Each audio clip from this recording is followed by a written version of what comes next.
Shamim coaching centre YouTube চ্যানেলে তোমাদের স্বাগত। আজকের এই ভিডিওতে আমি তোমাদের দেখাবো বায়োগ্রাফি লেখার নিয়ম।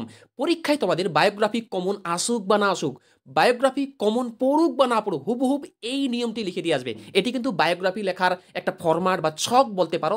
যে কোনো বায়োগ্রাফি এই ছকের মাধ্যমে কিন্তু লেখা যাবে, যারই আসুক, যার সম্পর্কে আসুক। দেখো তোমরা দেখতে পাচ্ছ লেখা আছে বায়োগ্রাফি লেখার নিয়ম। প্রথমে উত্তরটির প্রথমে তোমরা পয়েন্ট করে লিখবে। কোনো কোনো বইয়ে পয়েন্ট করে থাকে, কোনো কোনো বইয়ে পয়েন্ট করে থাকে না, কিন্তু পয়েন্ট করে লিখলে পরীক্ষা বেশি নম্বর পাওয়া যায়। প্রথমে পয়েন্ট করবে ইন্ট্রোডাকশন, ঠিক আছে, ভূমিকা লিখবে।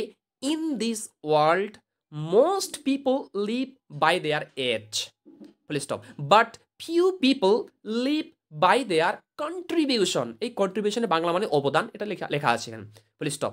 তারপরে দেখো লেখা আছে নেম এবং আন্ডারলাইন করা আছে নেম, অর্থাৎ যার সম্পর্কে আসবে ওর নামটা লিখতে হবে। কিন্তু একটা কথা বলে দিই, যার সম্পর্কে আসবে প্রথমে তোমাদের কিন্তু হেডিং করতে হবে, ওর লোকটার নামটা প্রথমে কিন্তু হেডিং করতে হবে, তারপরে এইটা লিখতে হবে, এই ভিতরে এই জিনিসগুলো লিখতে হবে।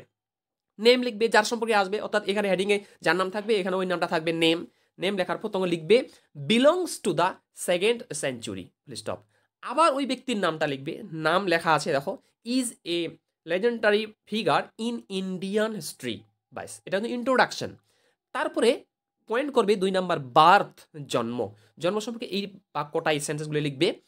This great personality was born on, তারিখ মানে জন্মের তারিখ লিখবে। ইন সাল মানে জন্মের সাল লিখবে। এট গ্রামের নাম, গ্রামের নাম লিখবে। ইন জেলা থাকলে জেলার নাম লিখবে, ঠিক আছে। তবে তোমরা কিন্তু উত্তরটা দিয়ে কেউ আন্ডারলাইন করবে না, আন্ডারলাইন করে দিয়েছি বা বাংলায় লিখিয়ে দিয়েছি তোমাদের বোঝানোর জন্য। তারপর লেখা আছে হিজ ফাদার্স নেম ওয়াস, তার বাবার নাম ছিল, অর্থাৎ বাবার নাম লিখবে, কমা, এবং তার পেশা লিখবে। তার যে বাবা ছিল তার যদি কোনো পেশা থাকে পেশাটা লিখে দিবে, ফুল স্টপ। তারপর লিখবে কি হিজ মাদার্স নেম ওয়াস, তার মায়ের নাম ছিল, মায়ের নামটা লিখবে এবং মায়ের পেশাটা লিখবে। কিন্তু এই তথ্যগুলি, তার জন্ম তারিখ কত, জন্ম সাল কত, জন্ম জায়গা কি, এই তথ্যগুলি কিন্তু কোশ্চিনটাতে পয়েন্ট আকারে দেওয়া থাকবে। তারপরে পয়েন্ট করবে এডুকেশনাল লাইফ, এই পয়েন্টের সম্পর্কে লিখবে। নেম অর্থাৎ ওই ব্যক্তির নামটা আবার এখানে লিখবে। লেখার পর লিখবে was very active student in his childhood life, full stop. তারপর লিখবে হি অর শি, মানে যদি ছেলে হয় তাহলে হি, যদি মেয়ে হয় তাহলে she, started his school at, আবার স্কুলের নাম লিখবে, এই স্কুলের নাম পয়েন্টে দেওয়া থাকবে।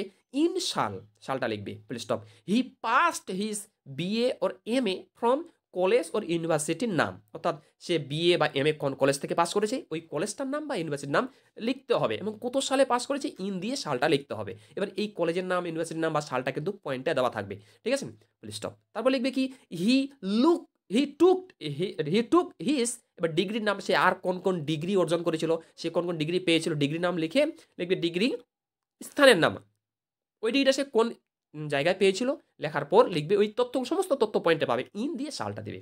তারপরে পয়েন্ট করবে ওয়ার্কিং লাইফ, এটা লিখবে নেম, আবার ওই ব্যক্তিটির নাম, ডেডিকেটেড হিজ লাইফ ইন, যে ক্ষেত্রে বিখ্যাত লেখা আছে, অর্থাৎ ও কি কি কাজে পারদর্শী ছিল, কোন কোন কাজে সে বিখ্যাত ছিল, এটা লিখতে হবে, ফুল স্টপ।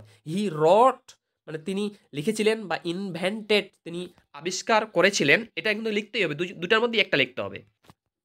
এরপরে দেখো এখানে লেখা আছে লেখা বা আবিষ্কারের নাম, অর্থাৎ তিনি যদি কিছু লিখে থাকেন তাহলে লিখবে হি রট, তিনি যদি কিছু আবিষ্কার করে থাকেন তাহলে লিখবে হি ইনভেন্টেড, ঠিক আছে। ইন অর্থাৎ আবিষ্কার, আবার কী কী লিখেছিলেন, কী কী গল্প কবিতা নাটক লিখেছিলেন, বা তিনি কী কী আবিষ্কার করেছিলেন, এটা লিখবে। ইন সাল এবং কত সালে তিনি করেছিলেন এটা দিয়ে লিখবে, স্টপ। বাট কিন্তু হি, বাট মানে কিন্তু হি ওয়াজ ফেমাস ফর, কিন্তু সে বিখ্যাত ছিল, সে কোন কাজের জন্য বিখ্যাত ছিল ওটা লিখতে হবে। তারপর দেখো, তারপর পয়েন্ট অ্যাওয়ার্ডস, মানে পুরস্কার লিখবে কি he achieved a lot of honors and awards in his life, full stop. He got in, মানে দিয়ে সালটা লিখবে, কত সালে কি সে কি পেয়েছিল, কি কি পুরস্কার পেয়েছিল। he was also awarded with, আবার পুরস্কারের নাম এখানে লিখবে, ইন দিয়ে সালটা লিখবে।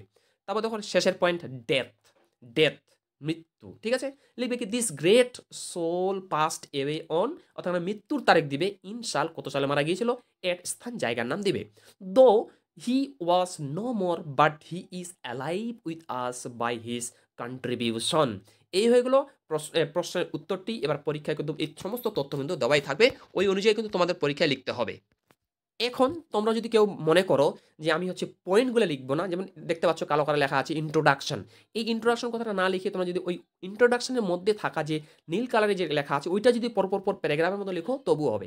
ইন্ট্রোডাকশনের মধ্যে যা যা আছে এটা লিখবে ফুল স্টপ, তারপরে আবার বার্থের মধ্যে প্যারাগ্রাফের মধ্যে যেটা নীল কালারের মধ্যে দেওয়া আছে ওটা লিখবে। কেউ যদি পয়েন্ট করে লিখতে চাও লিখলেও হবে, কেউ যদি পয়েন্ট করে না লিখতে চাও তাহলে না লিখলেও হবে। তবে নীল কালারের যেগুলো আছে ওগুলো পর প্যারাগ্রাফের মতো লিখলেই কিন্তু প্যারাগ্রাফটা হয়ে যাবে। তবে পয়েন্ট করে লিখলে এই নোটটার গুণগত মান বেড়ে যায়। আমি সাজেস্ট করবো তোমরা সবাই পয়েন্ট করে লিখো, তাহলে নোটটাতে কিন্তু ভালো নাম্বার দিবে। তাহলে পরীক্ষায় কমন আসুক বা না আসুক এই নিয়মটি তোমরা হুবহু পরীক্ষায় লিখে দিয়ে আসলেই 10-এর মধ্যে 8 কি 9 নাম্বার পাবে। ঠিক আছে, এরকম গ্রামাটিক্যাল জিনিস, প্রশ্ন উত্তর, সাজেশন পাওয়ার জন্য আমার ইউটিউব চ্যানেল সাবস্ক্রাইব করো এবং পাশের বেল আইকনটি প্রেস করে অল বোতামটি ক্লিক করে দাও এবং ভিডিও যদি ভালো লাগে ভিডিওটি অবশ্যই একটি লাইক করো।